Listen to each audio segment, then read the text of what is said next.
Dawn of the Dead, you'll scream, ghastly ghouls. Cringe at weird kids. And shiver at the doings of evil doctors. Hello, my name is Mike Fanning, and welcome to Special Effects. In this edition of Special Effects, we'll be taking a look at the new movie, CREEPSHOW.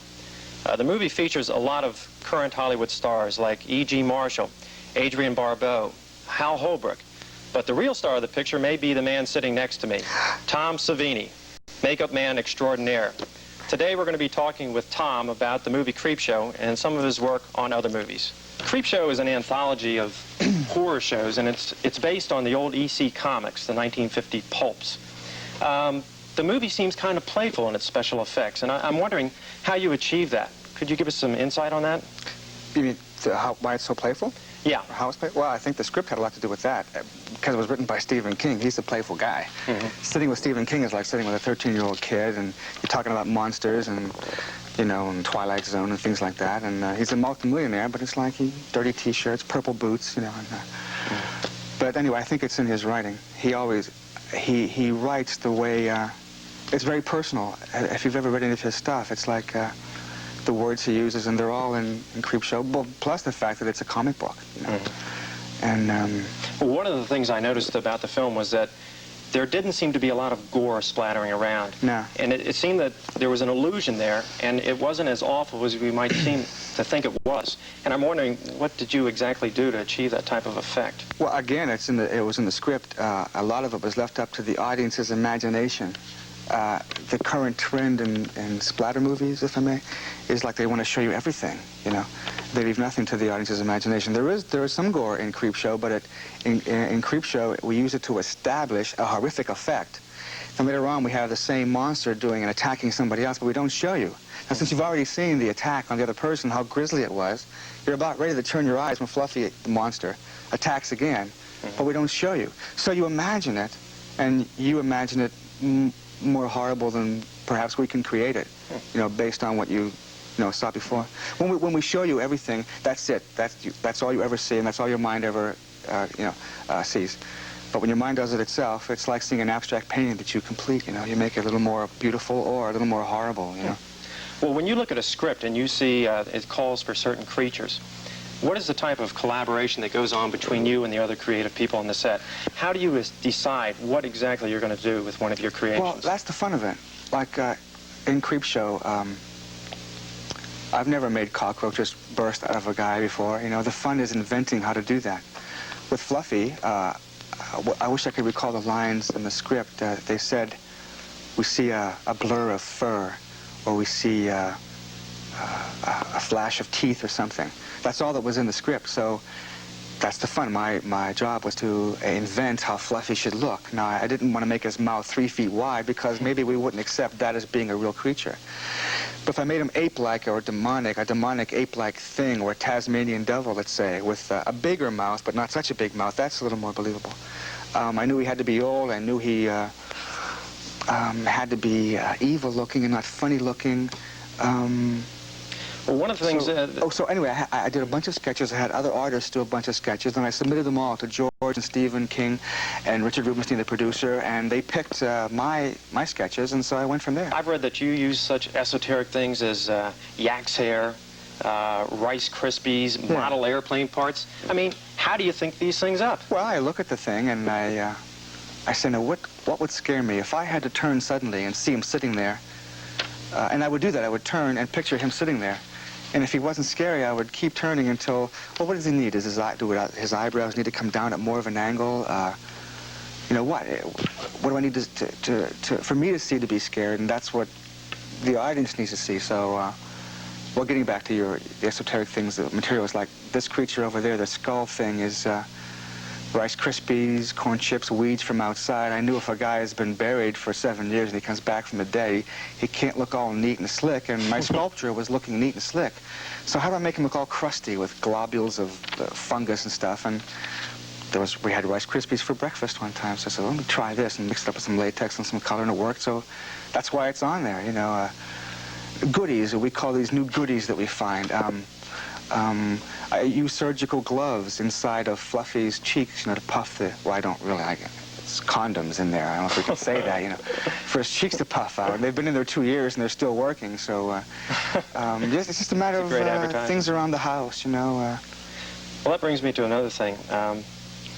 Some of the creatures that you've had, they're very realistic, but then again you have some creatures that are totally real, such as the cockroaches.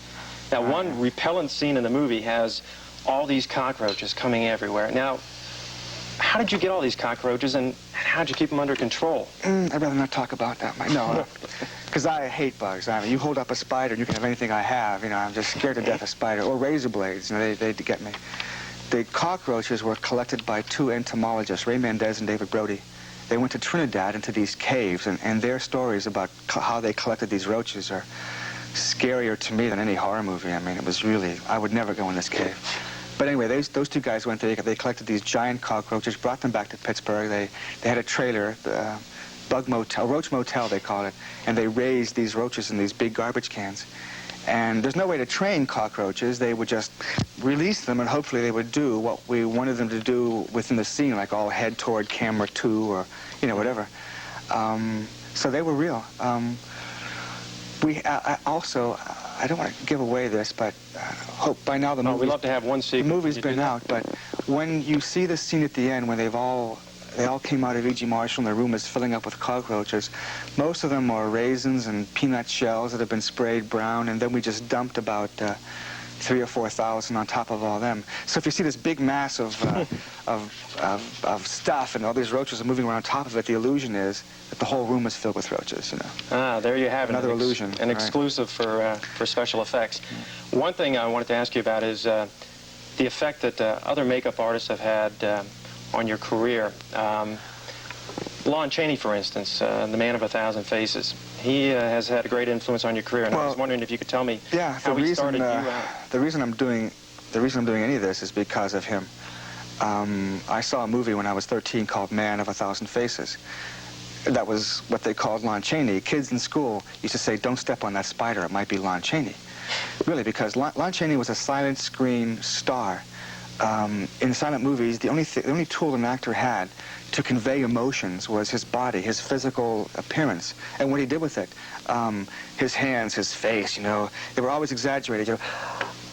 That's all they had to convey emotions. And since his parents were deaf mutes, he would come home from school and act out to his mother, who was deaf and dumb, all these things that happened to him during the day. All his life he would do that. So when he got into movies, I mean, he could act and convey such power, you know, behind his things, and pity. He could make you laugh, he could scare you, he could make you cry. So he became a big star. Also, he did his own makeup.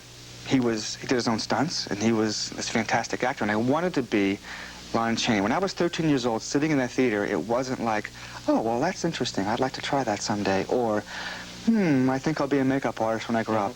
I flipped out. And that actually, you started your career at that point, didn't you? That was it. So what did you start doing, going out into the neighborhood, or? I went home and I stole a compact and a lipstick from my mother's purse. Left the money, you know. It was the purse, and, the makeup, and I looked for books. There was a scene in there where he became a pirate. I went to my aunt's house with this valise with a battered shirt and a headband and some brown makeup, and I said, "Watch this." And I put the makeup on, I put the headband on, and the tattered shirt, and I went, and they looked at me like, you know, the poor kid. He's deranged. This is a demented child, you know, my nephew here.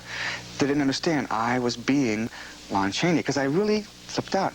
So the dream came true for me when I did Dawn of the Dead. I did the stunts, I was an actor in it, and I did all the makeup. To me, that was being Lon Chaney.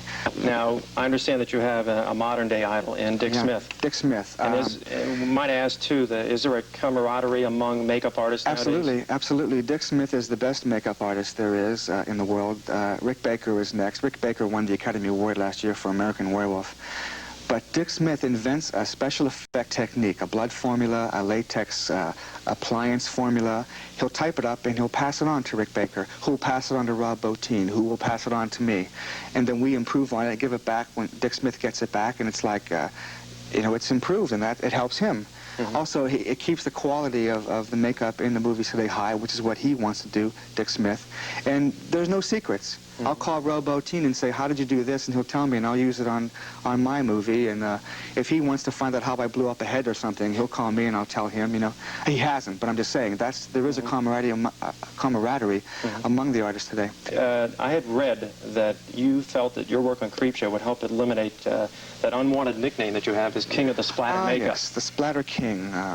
Yeah. You've done some work on shows like Friday the 13th, Friday the 13th, Maniac, Dawn of the Dead. Burning. Well, Maniac is probably the goriest movie that my effects have ever appeared in, okay? I mean, I get my head blown off inside the back seat of a car, or front seat of the car in that movie, plus all of other grisly things. But yeah, we've all done the splatter movies. Dick Smith did The Sentinel. He swore he'd never do another blood movie again. He did Taxi Driver.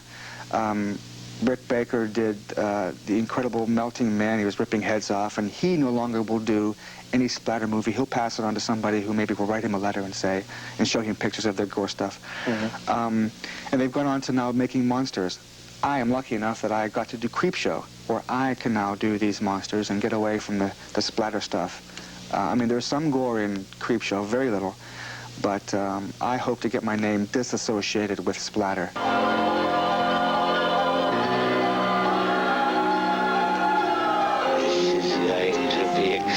Extremely painful, Mr.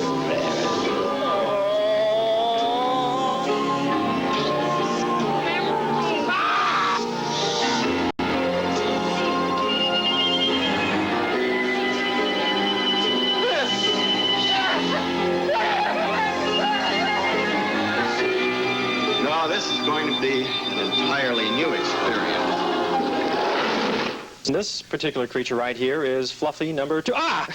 Gee! That's a good example. You know, those teeth are rubber. They won't hurt you. He was made so that we could actually have the Fluffy face show physically him attack Adrienne Barbeau.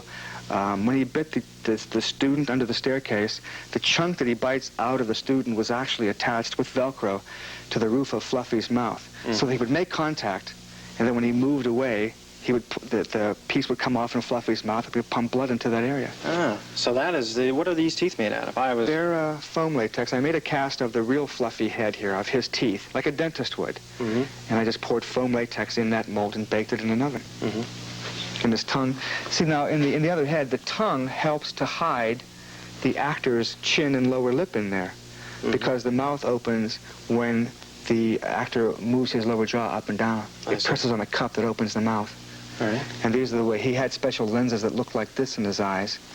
And so I just took some glass eyes, repainted them, and stuck them in there. It's always a quick shot. You can't dwell on him too much for a close-up. It's always a quick shot of him turning and attacking and the teeth biting somebody. So it's the magician in you. It's the illusion, yeah. The sleight of hand. That's right. Now, this lovely creature here, Tom, it looks like my old girlfriend. Yeah, that's her smile. Did you go through the full range of expression with this? Oh, yeah, we had 11 people operating this guy. 11? Yeah. You know, one person with a smile, one person with the eyes, one person with the hands, the wind machine, the moon, the clouds in front of the moon. Yeah. Great looking. Yeah. Well, let's move down here and take a look at this creature right here. Now, I know you affectionately call this creature Fluffy. That's right. Now, how can such a bizarre-looking creature be called Fluffy? Well, it's a contrast in terms. Here's this mean little ugly monster who eats Adrienne Barbeau in 3 bites, and they nicknamed him Fluffy, like a little kitty cat. Now, what can this particular head do? Oh, he does a range of things. Let me show you here. First of all, he breathes. And what's this? This is eyebrows. This is getting sticky here. This eyebrows going down. A combination of the brows going down and the mouth snarling like that. Like, you know, and the eyes going up and down. This is getting sticky. Or he opens his bottom lip, then he opens his mouth. We knocked out a tooth a little earlier. Now, I understand that these teeth are very sharp. Very sharp. Now, what are they made out of? I took a cast from the fangs of a gorilla skull and just made a whole bucket of gorilla fangs. And then we filed them down different lengths, and all of his teeth are just the fangs of an actual male gorilla skull. Now, I understand that some mechanical creatures in movies, they don't look real because they don't drool and things like that. Oh, that's right. Like I saw King Kong, and he was a beautiful gorilla, but every time he opened his mouth, it was very dry in there, you know, like should have been wet. Mm-hmm. So this particular tube right here, we pumped glycerin through it right behind the two front teeth, and he was always dripping. So it came out right in here? Yeah, right behind the two front teeth there, yeah.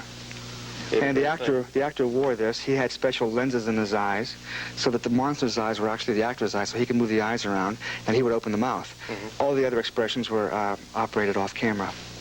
Now, that must have been an incredibly uncomfortable experience for the fellow inside the costume. Oh, yeah, sure, but he liked it. You know what, you take an inhibited, mild-mannered person, you put a gorilla mask on them, and in like 15 seconds they're swinging off chandeliers and hunched over and trying to be the monster, because they're free.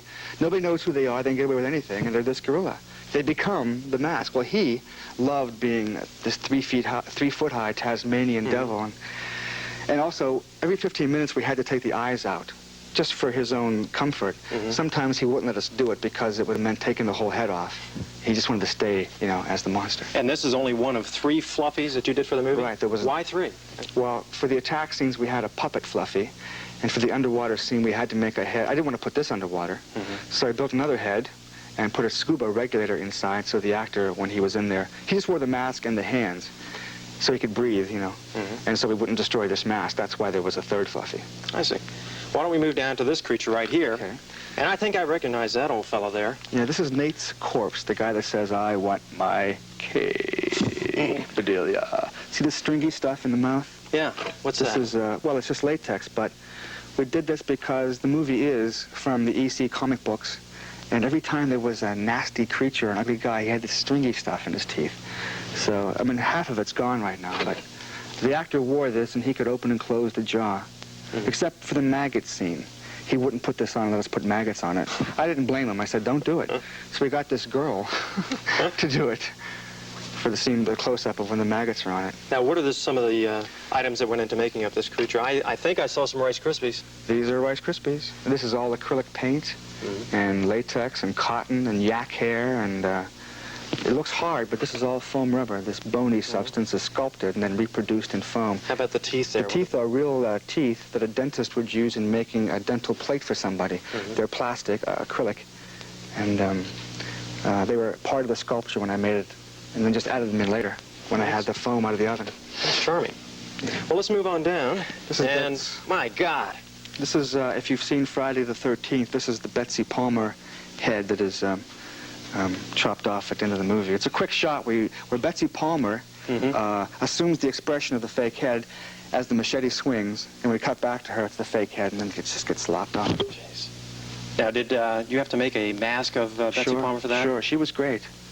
We had to cover her whole head in plaster, and then to make a mold, and then the head was duplicated from the mold. In foam rubber. Well, speaking of Friday the 13th and movies like that,